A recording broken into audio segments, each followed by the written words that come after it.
right, let me get into some of these sleepers, all right? Y'all can drop your thoughts on the sleepers I got. We're going to start out, and you know what? It's weird because, like, I try not to have the same names on my list, but I end up with, like, a lot of the same names. Y'all can help me out, bro, because I don't know. I don't know why I get like this, but I find value, and I love value more than anything. That's where we're going to start. First sleeper I got. We got to talk about this again. Y'all could boo me in the chat, whatever y'all gotta do. But Anthony Richardson at QB 26 is a massive sleeper. Now the Colts brought in Daniel Jones, and I get it. Like Daniel Jones, obviously, and to be honest, this could be a slash.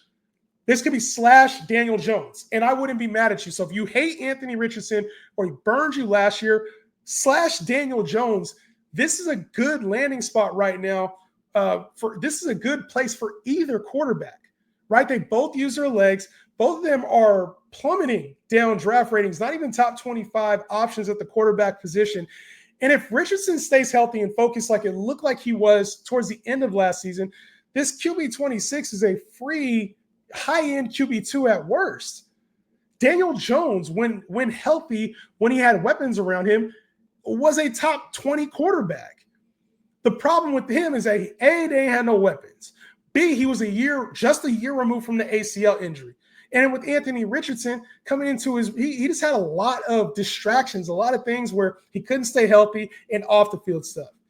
Now, on a points per game basis, Anthony Richardson is already a top 15 quarterback, and Daniel Jones is a top 20 quarterback. So either way you decide to go with this, I like getting Anthony Richardson. I think the upside's there. They went and got Tyler Warren in the draft to get him another safety valve. Another thing, Michael Pittman was hurt last year. He was dealing with a back injury. And I think sometimes that goes unnoticed. When you lose a key piece of your offense or it's significantly hurt, that also affects things. Jonathan Taylor was out for a portion of the year last year. So you mix up injuries with inconsistent play, with bad quarterback play from Anthony Richardson. I'm not saying he wasn't throwing the ball well. You take another year in this offense, another year to grow as a player.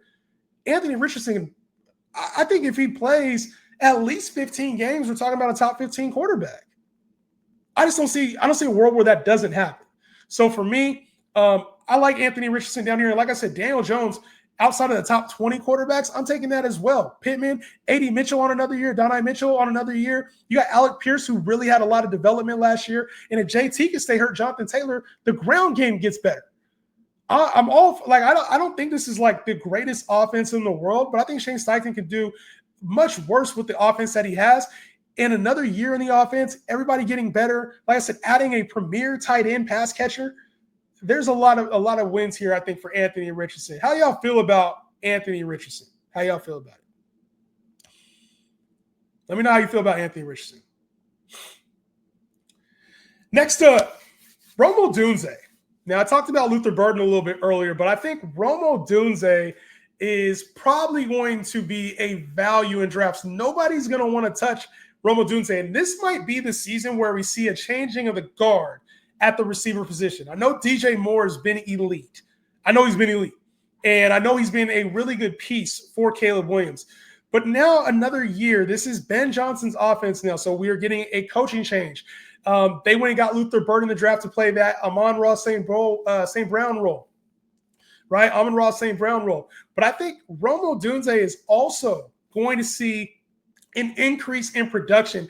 And I think this wide receiver 33 position, by the time we get to the drafts, is probably going to be like wide receiver 40. Somewhere in that 35 to 45 range. I think he's going to be a value, and I think he should be a top 30 commodity at the wide receiver position. We saw him come on really strong last year, and as he and Caleb Williams started to develop a little bit more, we saw him have some bigger games down the stretch. I think DJ Moore provides that upside, some of those bigger plays. Same thing with Luther Burden. I think he provides that safety valve. But Keenan Allen is gone from this team. He's no longer part of this organization, and that was another player who was taking targets away from Odunze. So for me, I think he's going to be a player that will probably be able to get as like a wide receiver 4, maybe even a wide receiver 5 on some stronger teams. And he'll provide massive upside this season for those who draft him. So I think Rome Odunze is he's not the player I'd want to reach on. But I think by the time we get to drafts, if you can get him at the wide receiver, like as your wide receiver 4, you're gonna have a crazy amount of upside with that kind of pick, especially with some of the receivers that are going after. Like, I'm not going to talk about him today, but if you compare him with like the Pittmans and the Cooper Kupps of the world, the veterans that have the similar upside, but are maybe a declining value, I think you compare that with Rome Odunze and have a really strong back end of the roster. So we'll talk about roster construction at some point here down the line. But Rome Odunze gives you that upside that you always chase with rookies. It's funny because with rookies, with the Travis Hunters of the world, with the rookies, we always want the upside. But once they pass their rookie season, it's like, oh, we don't believe in them guys no more. Nah, they weren't a wide receiver one last year. We don't need them. And we saw with JSN what can happen. We saw with JSN that can change very quickly. So Rome Odunze on my radar as a sleeper. Next up, Justin Fields. Jay Fields. JF5 is what they call him in New York. New quarterback for the New York Jets. And we talked about it, right? Offensive coordinator for the Detroit Lions, the offensive passing game coordinator is now the offensive coordinator for the New York Jets. And Justin Fields, I mean, when Justin Fields plays, he's a top 5 to 7 quarterback. Like, per game basis, it's just about him staying healthy and actually being the starter. But when he plays and he has weapons, he's a top 5 guy. Like, I have no problem ranking him as a top 5 to 7 quarterback on any given week, just with the rushing upside. You talk about a different offense now. This isn't going to be that Steelers ground and pound game. He's going to be going to a team that does like to throw the football a lot more. You get a premier receiver in Garrett Wilson, and we saw what he did with DJ Moore. Now you get Garrett Wilson, right? We talk about Mason Taylor giving him another weapon in the passing game. Plus, you have 2 really good backs there, Breece Hall and Braylon Allen. And I could see a little bit of like thunder and lightning, the Jahmyr Gibbs, Sonic and Knuckles thing, him and David Montgomery, right? Like Breece Hall and Braylon Allen are going to be a really good combination. Not to mention the offensive line, which did get somewhat improved during the draft, isn't the greatest. So what's Justin Fields going to be doing? Using his legs. And I don't think they're going to hold him back. They signed him to a deal, and it feels like this might be their quarterback of at least the near future. I think they let Justin Fields show what he has. And can't forget, he has an arm. Can't forget, he will use his legs. So I think a healthy season for Justin Fields, we might be getting Jaden Daniels-esque type value here out of Justin Fields after the first top 12 quarterbacks go. So for me, I think that this is the kind of player I'd want to have on my roster, especially if I drafted a later quarterback. If I drafted, somebody in the back end, I drafted like a Baker Mayfield or, a Brock Purdy or somebody like that, Justin Herbert. This is the perfect type of quarterback to pair with one of those guys for the upside. If you don't believe in Justin Fields, let me know in the comments. But for me, I think Justin Fields is the type of player like you win leagues drafting Justin Fields. And I'm pretty sure I said this about Jaden Daniels last year. These are the kind of players you win leagues with because of the upside that they provide. Would it surprise any of us if Justin Fields finishes a top 5 quarterback because of the rushing? I don't think so. I don't think so at all. And he has those spike weeks. So my best ball players, Justin Fields will have a few mega games. All right. Justin Fields, another one of my sleepers, at least early offseason ADP. Kyle Pitts. We doing this again? Are we doing this again with Kyle Pitts? They recently came out and said Kyle Pitts was going to be more involved, which they've said every single year he's been in the league. I know. I'm not drafting Kyle Pitts again. He burned me last year.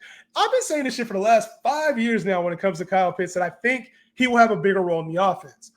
But the reason I truly believe this now is because it's not the fact that I think that he's going to be – the reason I believe he's a sleeper right now, it's not for the fact that I think he's going to be a top 5 guy. But I do think there's top 10 potential here on a weekly basis, right? Especially if you're getting him as a tight end too. This value right here, this tight end 19 value is just plummeted, his value. It's really just saying, hey, we are never drafting you as a fantasy community. We don't want you on our team anymore. That's what this says. But the potential here, the potential is what you're drafting in that back end tight end 2 numbers. There's no reason for Kyle Pitts to not be on your team. I think there's going to be a point where we're calling him a top 10 tight end yet again. And yeah, he's going to be frustrating. They have obviously mega weapons when you talk about Drake London. Darnell Mooney showed himself really well last year, and then Bijan Robinson is going to be in contention for the number 1 running back in fantasy this year. But this offense with Michael Penix is going to need even more safety valve, right? Like Drake London had a big year, but we know defenses are going to start to adjust. And if Kyle Pitts doesn't figure things out, A, he's not going to have a long career, but B, this offense won't be able to move the same way that they needed to with Michael Penix at quarterback and give their young second-year player a chance to develop. So I think Kyle Pitts, whether I don't want to draft him as a top 12 tight end, I don't want to rely on him as my guy. But I do want the upside in case things get figured out and he becomes a top 10 tight end option, because we know with Kyle Pitts, the player, there's not a big lack of ceiling. He could be a top 3 tight end. He could be all these things that we wanted him to be when he came into the league, 6'6", ran a 4.40. He could be that. So that potential is there. I don't think you even need to see that in order to get the value you need out of Kyle Pitts. I understand if you don't want to draft him, but I think he's a sleeper going way too late in drafts right now. And then my last sleeper right now, before we get into the players to avoid and I get into the questions right now, is Trevor Lawrence, T-Law. The injuries. He's got to stay on the field.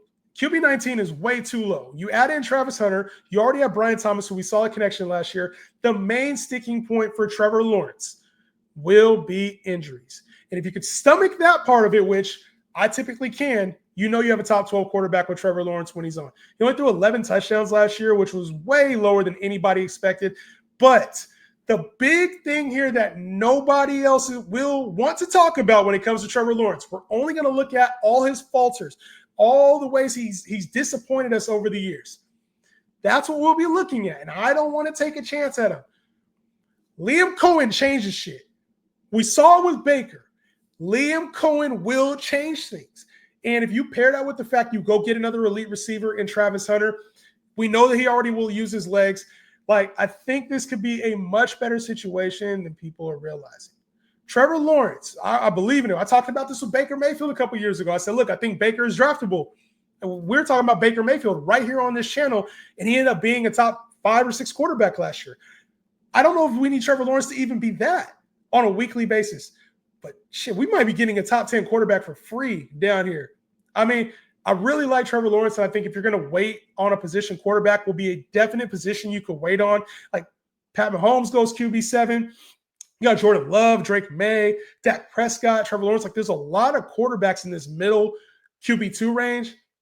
I recommend waiting, and I think Trevor Lawrence is going to be one of those players that enters the top 10. I know I said it last year, and that's the thing. You got to forgive me if you believed in him last year, and I told you to draft him last year. You got to forgive me. I ain't going to be perfect, but I am doubling down on it. I think he's a good value this year. QB19, Trevor Lawrence, will go off my board much before that. All right? All right, how y'all feel, man? How y'all feel? You lost me with Kyle Pitts. Listen. Don't log off after seeing Kyle Pitts. I'm going to be honest, it's not the sexiest pick. And you're going to be the person everybody laughs at. Ha ha, you took Kyle Pitts. But it just gets to a point. There's sometimes rookie tight ends, younger tight ends, we don't see the fruits of their labor until much later in their career. Think about a guy that's in Denver right now, that's been in Jacksonville, that we all wrote off. We all laughed at drafting him. He was a top 10 pick. Evan Ingram. We did the same thing with Evan Ingram. Ha ha, you're drafting Evan Ingram again? Shit, on Fantasy Gods, I went viral for making fun of drafting Evan Ingram at the end of your draft because he was the last tight end there. Like, that was a viral thing for me because we all knew, like, I don't want to draft Evan Ingram. But what happened? He figured things out, became part of the offense. Things changed. Right? It's a different quarterback there. Things are going to be different this year. Teams are going to defend the Falcons differently. Right? Same thing, David Njoku. We used to all take David Njoku after the top 12 tight ends and be like, oh, why are you taking David Njoku? He's never going to be anything. And then sure enough, we get a season where he's performing at like a top 5 to 7 tight end on a weekly basis. I'll say this.